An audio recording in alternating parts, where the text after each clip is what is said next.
Olá, tudo bem? Está começando mais um UP Notícias Especial Política. Nosso convidado de hoje já foi 3 vezes deputado federal, foi vice-governador do Paraná, com o Beto Richa como governador, e atualmente é senador da República. Tudo bem, Flávio Arnes? Tudo bem, Pedro Henrique? É uma alegria estar falando com vocês e com todas as pessoas que estão nos acompanhando. Isso mesmo, Flávio. Estamos aí iniciando agora a volta das férias, né? Durante as férias nós deixamos alguns episódios de entrevistas, algumas entrevistas gravadas, e agora nós voltamos ao normal, então estamos gravando na quarta-feira e exibindo na quinta-feira. Flávio, eu quero começar falando, o nosso público é, em maioria, mais jovem, até porque tem muitos estudantes e que às vezes não acompanharam toda a sua trajetória. E se for ver ali num currículo, uma coisa que pode causar um estranhamento inicial é o fato de que você foi do PSDB para o PT e depois voltou para o PSDB. Eu gostaria que você explicasse um pouquinho como é que foram essas transições desde o início aí da sua carreira como político. É importante que os mais jovens saibam que eu, na verdade, sou professor, né? Sou formado em letras, sou formado em direito também, letras pela PUC, direito pela Federal, e sempre trabalhei na área da educação e estava coordenando a educação especial no Paraná, que é a educação de pessoas com deficiência. E houve um chamamento naquela época para que houvesse assim mais força política para esta área, em termos de legislação, de orçamento e de iniciativas voltadas para a família, para a pessoa com deficiência, para a formação de recursos humanos. Então houve um apelo muito grande, né, das pessoas para que eu me candidatasse, porque eu também tenho um filho com deficiência. E aí empreendemos a primeira caminhada, que depois, como você falou, acabou se transformando em 3 mandatos de deputado federal, depois também de senador uma vez, né? Fui secretário de Educação do Paraná e não havia disputado a última eleição e acabei voltando, estava até o mês de outubro de 2018 até o mês de julho, aliás, dando aulas na Universidade Federal do Paraná, e acabamos depois, com apoio de toda a comunidade, sendo eleitos novamente para o novo mandato de senador. E, de fato, nas primeiras eleições, eu me elegi pelo PSDB, depois eu passei para o Partido dos Trabalhadores, né? E descontente com aquilo que eu vi na sequência, inclusive saí do partido, sempre resguardando a militância que trabalha, que luta, que se empenha. Aliás, é muito importante o povo organizado sempre lutar pelos seus objetivos. Retornei ao PSDB com muita esperança e depois saí do PSDB e estou atualmente como membro da Rede Sustentabilidade.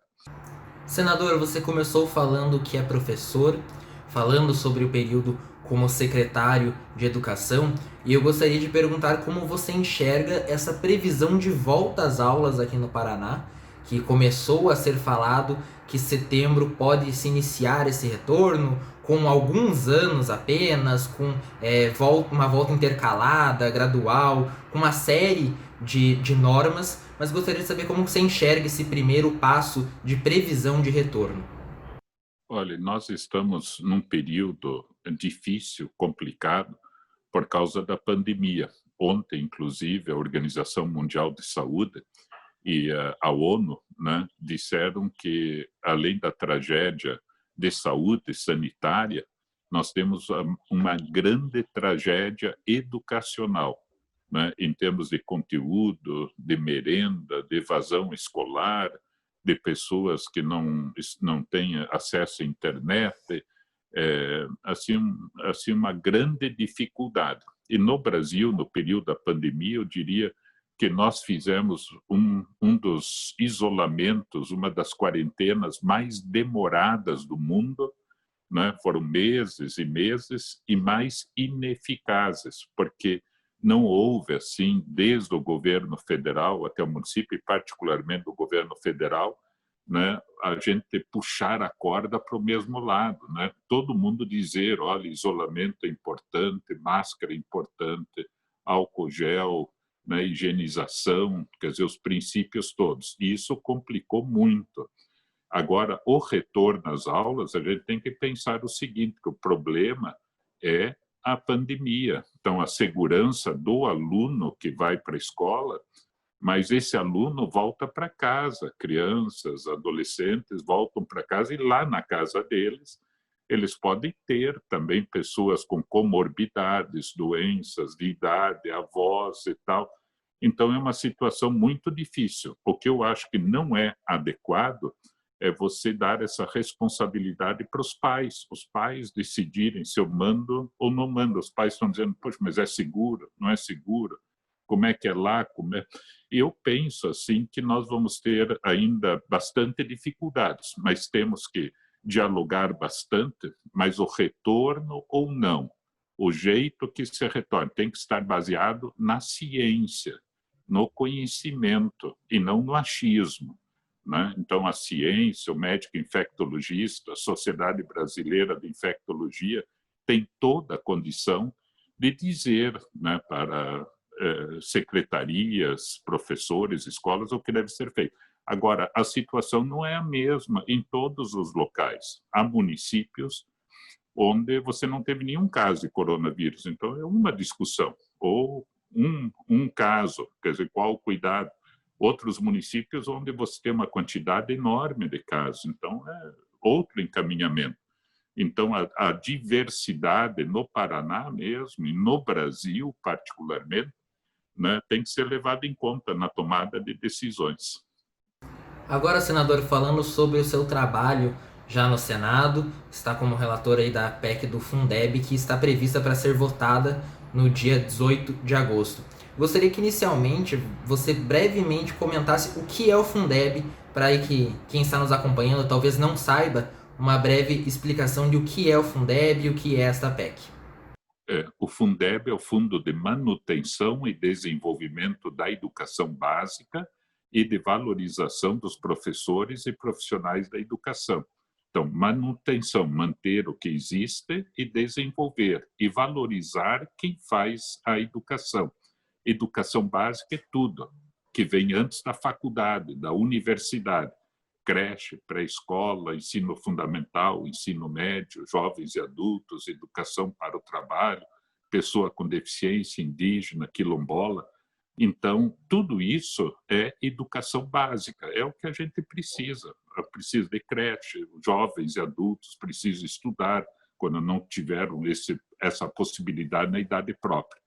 Então, tudo isso. E já nos últimos 15 anos existe uma cesta do Fundeb, ou seja, todos os estados têm que aplicar 25%, assim como os municípios, dos impostos em educação. Desses 25%, 20% são retirados para uma cesta do Fundeb. Então, são colocados esses 20% na cesta e retornam para os municípios conforme o número de alunos da rede municipal. Então, quanto mais alunos, mais recursos, tendo um valor mínimo, que hoje está em torno de 3.700, porque senão, se o município às vezes fosse contar só com o dinheiro dele, seria R$500 por ano, R$600 por ano. Então, todos os municípios têm um valor mínimo. Isso é hoje. Acaba no final do ano essa sistemática. Então, o que nós estamos fazendo? Bem rapidamente, 3 coisas. Tornar o Fundeb permanente no corpo da Constituição. Os municípios no Brasil, esses 20% significam 150 bilhões de reais por ano no Brasil inteiro. A União coloca 10%, 15 bilhões. Então, o segundo aspecto é aumentar os recursos da União. Passaram de 10% para 23%. Em vez de 15 bilhões, em 2026, vai ser gradativo, vai chegar a 35 bilhões de reais por ano, né, valorizando a educação infantil, né, também. E a outra coisa é criar mecanismos mais justos de distribuição. Em vez de ser uma cesta estadual, cada município vai ser considerado individualmente, né? E aí o recurso vai voltar de acordo com a condição econômica, social de cada município. Tem município pobre no Paraná que não recebia recurso algum, não é como tem em Minas Gerais, em outros, ou município rico dentro de um estado pobre que recebia, porque a cesta era estadual, agora vai ser municipal. Então, nesse sentido que a gente espera e valorização do profissional, ter salário bom, plano de carreira, ser valorizado, assim os jovens todos aí que nos acompanham, dizer, olha, eu quero ser professor, professora, profissional da educação, porque tem carreira, tem salário, é valorizado, é essencial isso em qualquer país desenvolvido do mundo. Então, a gente está relatando isso e no dia 18 vai ser votado. Então, isso que a gente chama de novo Fundeb. Tem que ser votado com urgência, porque o Fundeb termina nesse ano e depois você tem que ter leis que regulamentem aquilo que for votado na emenda constitucional. Recentemente foram colhidas as assinaturas dos governadores dos estados brasileiros para apoiar o Fundeb, e um dos poucos que não assinou foi o Carlos Massa Ratinho Júnior, governador aqui do Paraná. Gostaria de saber como que você enxerga a posição do governador e também a necessidade do apoio dos governadores dos estados em geral. É muito importante a educação. O Fundeb é responsável por 63% do financiamento da educação. Sempre lembrando que dos 25%, que é obrigatoriamente estados e municípios têm que aplicar, 20% vão para o Fundeb. Então, tem esses outros 5% ainda que não entram nessa conta e que os municípios e estados podem gerenciar, fazer a gestão da maneira que quiserem. Nós fizemos no Senado Federal 15 audiências públicas no ano passado. Trabalhamos muito em conjunto com a Câmara dos Deputados. Eu mesmo, Pedro, fui para vários estados do Brasil para discutir o Fundeb. As consultorias trabalharam juntas e nós temos o apoio assim de todo mundo foi chamado, os governadores foram chamados também, e já temos documentos anteriores de todos os governadores do Fórum de Governadores apoiando, né? Então, não só os governadores, os prefeitos, secretários municipais, estaduais, estudantes.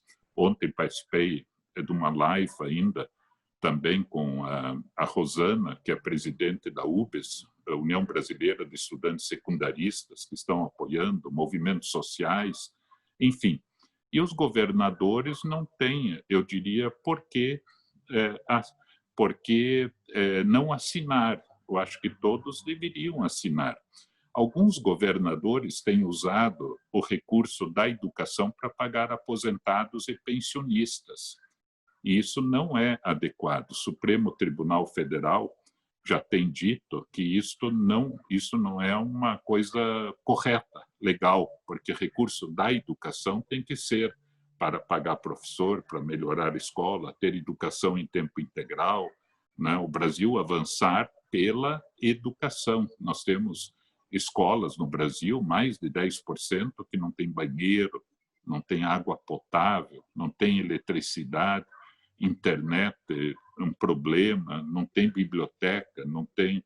Então, nós precisamos melhorar, né, a escola, e esse dinheiro precisa ser aplicado em educação. Comunidades indígenas, quilombolas, nas quilombolas, por exemplo, a gente vê que havia um depoimento também de alunos que não tinha banheiro na escola, nem dentro e nem fora, tinha que achar algum lugar aí para fazer as necessidades. Então, quer dizer, é impossível, né? Quer dizer, como que você vai pagar aposentado e pensionista? Isso é previdência, não é educação. É importante, né? Aposentado e pensionista tem que ser valorizado, prestigiado, mas na previdência. O governo queria colocar o Renda Brasil para crianças e tal, apoio para as famílias com verbas do Fundeb. Importante, mas é assistência. Educação é isso que eu falei, manter, desenvolver a educação básica e valorizar os profissionais da educação que estão atuando, né? Tem tanto desafio. Então, eventualmente, quando um governador não assina, e não é o caso do Paraná, porque o Paraná não vem utilizando recursos da educação para o pagamento de aposentados e pensionistas, porque, inclusive, ao recolhimento de contribuição, né, para os órgãos previdenciários, e isso vai lá para a Previdência, e não para a educação. Então, tem que distinguir bem as coisas. Cada política é importante, é necessária, mas na sua área. Agora, para a gente encerrar, senador, eu gostaria de falar um pouco do seu trabalho de inclusão, de acessibilidade, com os direitos humanos, e principalmente nesse momento de pandemia que dificulta muito mais todas as coisas, né? Seu trabalho principalmente com os autistas, a gente vê que é tão difícil para nós que não temos o autismo presente, ter essa quarentena, ficar em casa, ali num espaço, digamos, mais fechado. Como que é o trabalho daí com os autistas e também outras pessoas que tenham necessidades um pouco diferentes, e como está o trabalho no governo, né? Nesse momento de pandemia, de medidas, de projetos, de propostas, como está sendo pensado esses casos? Eu quero dizer que esta é minha área de atuação assim importante. Eu sou membro da Comissão de Educação, Cultura e Esporte, vice-presidente, inclusive, dessa comissão. Também membro da Comissão de Assuntos Sociais, onde a gente discute saúde, previdência, assistência e trabalho. E sou membro titular também, todas essas comissões, como membro titular da Comissão de Direitos Humanos e Legislação Participativa. É interessante porque isso até os jovens, estudantes e comunidade, quem quiser pode apresentar propostas de legislação que são apreciadas nessa comissão. Na Comissão de Assuntos Sociais, temos 3 subcomissões. A subcomissão da pessoa com deficiência, eu presido essa subcomissão. A subcomissão de doenças raras, que é uma coisa muito importante, porque a doença rara pode levar à deficiência também, que é presidida pela senadora Mara Gabrilli, e a comissão da pessoa idosa, presidida pelo senador Eduardo Gomes, lá do Tocantins.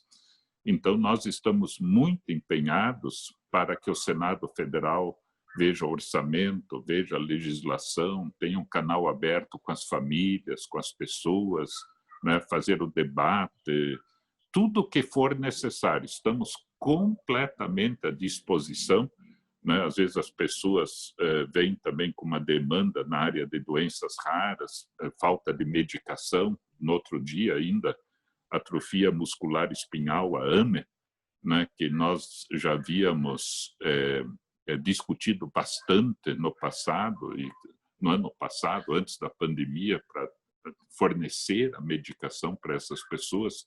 Tínhamos conseguido já, fruto desse debate todo, para o tipo 1, e o tipo 2 e 3 haviam sido assim consideradas que na sequência deveriam receber e não estavam recebendo até hoje. Então, mesmo à distância, foi feita toda a articulação para que esse problema fosse encaminhado. Então, eu quero dizer para a sociedade, para os alunos, que estamos completamente à disposição e, em função da pandemia, vamos ter que discutir políticas de assistência para não dar essa confusão que deu, né? E com a falta assim, de organização de renda mínima, políticas de saúde, a gente tem que fazer esse debate de educação, cultura. As pessoas estão sofrendo tanto, aprovamos a lei agora também para a cultura, no esporte a mesma coisa, e tudo isso são direitos humanos. Quando fala em direitos humanos, é você ter acesso à educação, saúde, assistência, casa, comida, não é uma coisa abstrata, né? Então a gente tem que batalhar, estamos batalhando e queremos trabalhar juntos, viu, Pedro, com você e com todos que nos acompanham, todos e todas que nos acompanham nesse trabalho. Estamos chegando ao final de mais um UP Notícias Especial Política. Quero agradecer a minha coprodutora Summer Mourad, a professora orientadora Sandra Nodari e a coordenadora do curso de jornalismo da Universidade Positivo, Maria Zaclis Veiga. Em especial, agradeço ao senador Flávio Arnes, da Rede Sustentabilidade, que esteve aqui conversando com a gente hoje. Muito obrigado, senador. Olha, eu deixo um grande abraço para você, para todos e todas que nos acompanham. Parabenizo vocês também pelo curso. Já estive aí na universidade, vendo a infraestrutura. Há pessoas formadas na Universidade Positivo que me auxiliam no mandato com muita competência, com muita dedicação. né? E o mais importante de tudo é a gente se orgulhar da política. A gente tem que a política pode ser algo maravilhoso, né? Bom, necessário, um instrumento para você mudar a sociedade. E é nesse sentido que eu convido todos e todas para caminharmos juntos. Um grande abraço. Deixando um recado final aqui antes de encerrar o programa, a partir da próxima semana, o P Notícias Especial Política será exibido na sexta-feira e não mais na quinta-feira. Então, um dia depois, na sexta-feira, nós nos encontramos mais uma vez na semana que vem. Muito obrigado à companhia de vocês e até lá!